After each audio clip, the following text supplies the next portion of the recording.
ബംഗ്ലാദേശ് ഇന്ത്യയെ വെല്ലുവിളിക്കുന്നത് ഇതാദ്യമായിട്ടല്ല.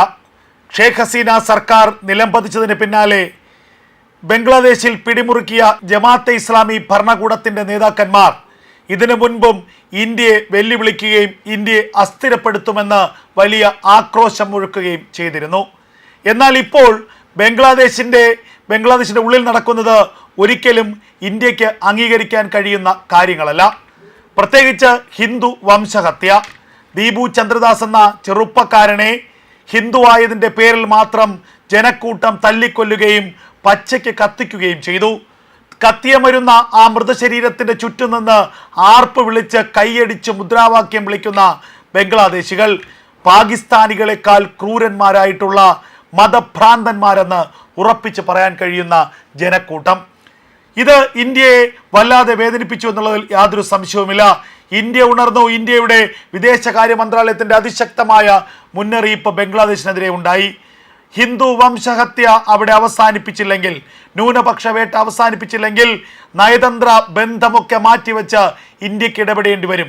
ഇതായിരുന്നു ഇന്ത്യയുടെ ശക്തമായ മുന്നറിയിപ്പ്. ഇന്ത്യയുടെ സർക്കാരിൻ്റെ ഇടപെടലിന് പിന്നിൽ RSSന്റെ അതിശക്തമായ സമ്മർദ്ദവും ഉണ്ടായിരുന്നു.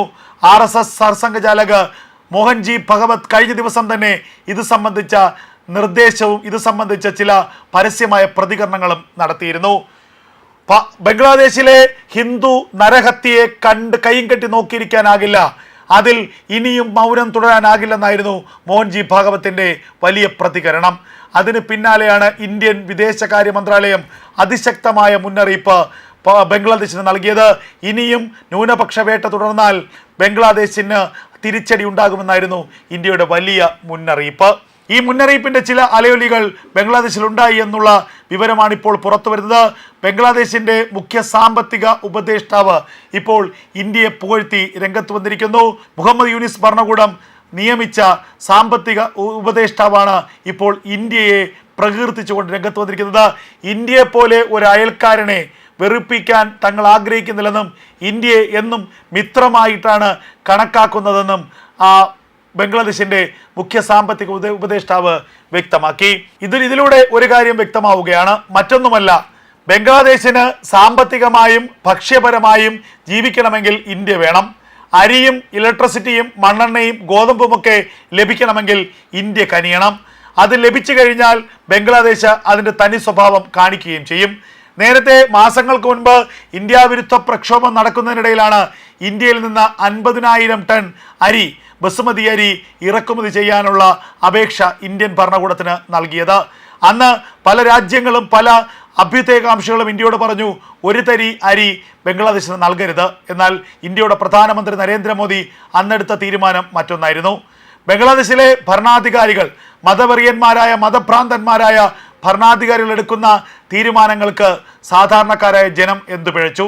അതുകൊണ്ട് തന്നെ സാധാരണക്കാരായ ജനത്തിന് ആവശ്യമായ ഭക്ഷ്യവസ്തുക്കൾ ഞങ്ങൾ നൽകുക തന്നെ ചെയ്യും, അത് ഞങ്ങൾ വെട്ടിക്കുറയ്ക്കില്ല. ഇതായിരുന്നു ഇന്ത്യയുടെ നിലപാട്. അങ്ങനെ ഇന്ത്യ അന്ന് ബംഗ്ലാദേശിന് അരി നൽകി. അതിനുശേഷവും ബംഗ്ലാദേശ് ഇന്ത്യക്കെതിരെ പ്രകോപനപരമായ നിലപാടുകൾ സ്വീകരിച്ചു, പരസ്യമായ പ്രതികരണങ്ങൾ നടത്തി. അതിനുശേഷമാണ് ബംഗ്ലാദേശിലെ വിദ്യാർത്ഥി യൂണിയന്റെ നേതാവായ ഉസ്മാൻ ഹാദി ദിവസങ്ങൾക്ക് മുൻപ് കൊല്ലപ്പെടുന്നതിന് മുൻപ് തന്നെ ഇന്ത്യ വിരുദ്ധ പ്രസംഗത്തിലൂടെ വിഘടനവാദ പ്രവർത്തനങ്ങളിലൂടെ കുപ്രസിദ്ധനായിരുന്നു ഉസ്മാൻ ഹാദി. ആ ഉസ്മാൻ ഹാദി ഇന്ത്യയെ കീറിമുറിക്കണമെന്നും ചിക്കൻ നെക്ക് ഇന്ത്യയിൽ നിന്നും അടർത്തി മാറ്റണമെന്നും ചിക്കൻ നെക്ക് അടക്കമുള്ള 7 സംസ്ഥാനങ്ങൾ ബംഗ്ലാദേശിനൊപ്പം ചേർത്ത് ഗ്രേറ്റർ ബംഗാൾ ഉണ്ടാക്കണമെന്നും പറഞ്ഞ വ്യക്തിയാണ്. അതിനുവേണ്ടി വാദിച്ച വ്യക്തിയാണ്. അത്തരത്തിൽ പരസ്യമായ പ്രതികരണം നടത്തി മണിക്കൂറുകൾക്കുള്ളിലാണ് ഉസ്മാൻ ഹാദി കൊല്ലപ്പെടുന്നത്. അതിൻ്റെ ഉത്തരവാദിത്വവും അതിൻ്റെ കുറ്റവും ഇന്ത്യയുടെ തലയിൽ ചാർത്തി വെച്ചു ബംഗ്ലാദേശ് ഭരണകൂടവും. ഇന്ത്യ മറുപടിയൊന്നും പറയാൻ പോയില്ല.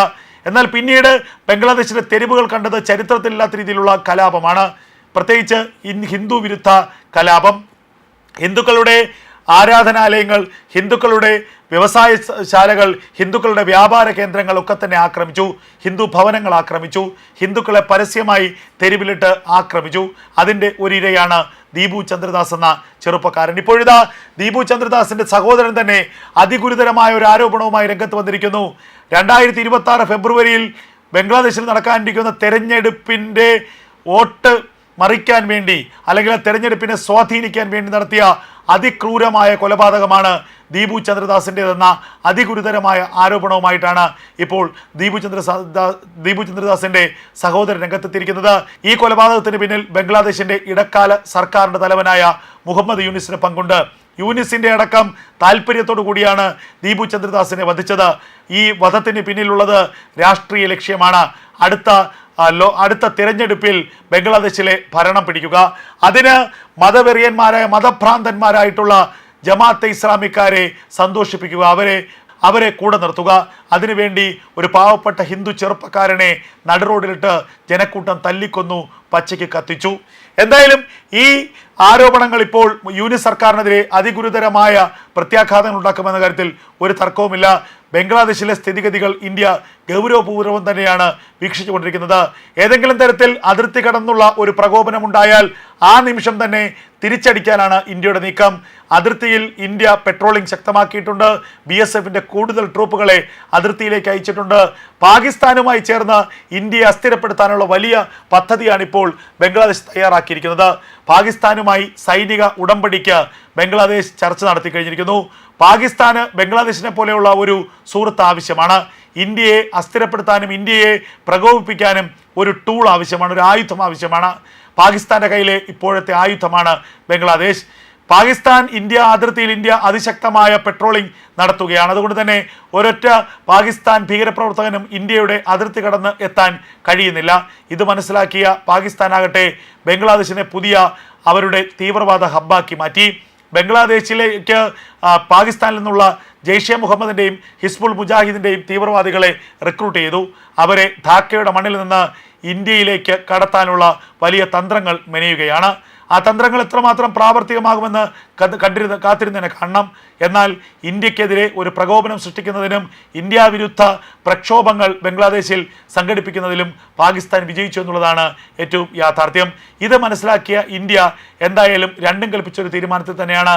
സിലിഗുരിയിലേക്ക് ഇന്ത്യൻ സൈനിക നീക്കം നേരത്തെ നടത്തി കഴിഞ്ഞിരിക്കുന്നു. ഇന്ത്യ അതിർത്തിയിൽ അതിശക്തമായ പെട്രോളിംഗ് നടത്തുകയാണ്. ഇന്ത്യ സർവ്വസജ്ജമാണെന്ന് ഇന്ത്യയുടെ പ്രതിരോധ വകുപ്പ് തന്നെ പറയുന്നുണ്ട്. റഫേലും ബ്രഹ്മോസും ഒക്കെ റെഡിയായിരിക്കുന്നു. ഏതെങ്കിലും ഒരു പ്രകോപനം ഉണ്ടായാൽ ബംഗ്ലാദേശിന് നേരെ ഇന്ത്യയുടെ അതിരൂക്ഷമായ ആക്രമണം ഉണ്ടാകും. പാകിസ്ഥാനിൽ ഇന്ത്യ നടത്തിയ ഓപ്പറേഷൻ സിന്ദൂറിന്റെ തുടർച്ചയായിരിക്കും ബംഗ്ലാദേശിലേക്ക് ഇന്ത്യ നടത്താൻ പോകുന്നത്.